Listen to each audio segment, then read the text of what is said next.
يبصرون أولم يهد للذين يرثون الأرض من بعد أهلها أن لو نشاء أصبناهم بذنوبهم ونطبع على قلوبهم فهم لا يسمعون تلك القرى نقص عليك من أنبائها ولقد جاءتهم رسلهم بالبينات فما كانوا ليؤمنوا بما كذبوا من قبل كذلك يطبع الله على قلوب الكافرين وما وجدنا لأكثرهم من عهد وإن وجدنا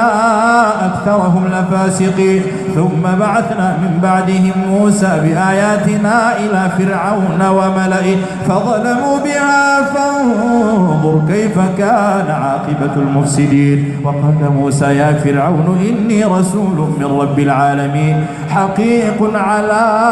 أن لا أقول على الله إلا الحق قد جئتكم ببينة من ربكم فأرسل معي بني إسرائيل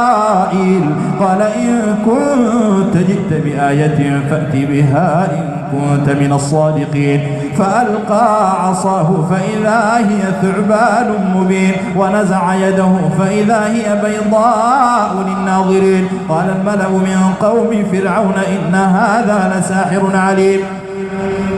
يريد أن يخرجكم من أرضكم فماذا تأمرون قالوا أرجه وأخاه وأرسل في المدائن حاشرين يأتوك بكل ساحر عليم وجاء السحرة فرعون قالوا إن لنا لأجرا إن كنا نحن الغالبين قال نعم وإنكم لمن المقربين قالوا يا موسى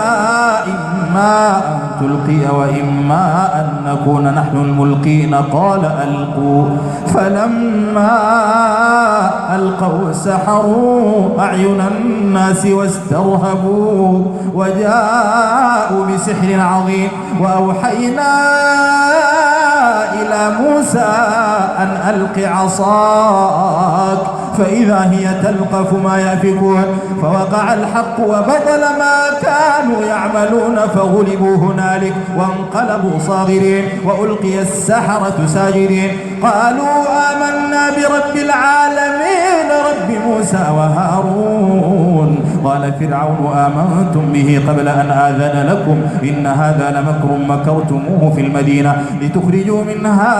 أهلها فسوف تعلمون لأقطعن أيديكم وأرجلكم من خلاف ولأصلبنكم أجمعين قالوا إنا إلى ربنا منقلبون وما تنقم منا إلا أن آمنا بآيات ربنا لما جاءتنا ربنا أفرغ علينا صبرا وتوفنا مسلمين وقال الملأ من قوم فرعون أتذر موسى وقومه ليفسدوا في الأرض ويذرك وآلهتك قال سنقتل أبناءهم ونستحيي نساءهم وإنا فوقهم قاهرون قال موسى لقومه استعينوا بالله واصبروا إن الأرض لله يورثها من يشاء من عباده والعاقبة للمتقين قالوا أوذينا من قبل أن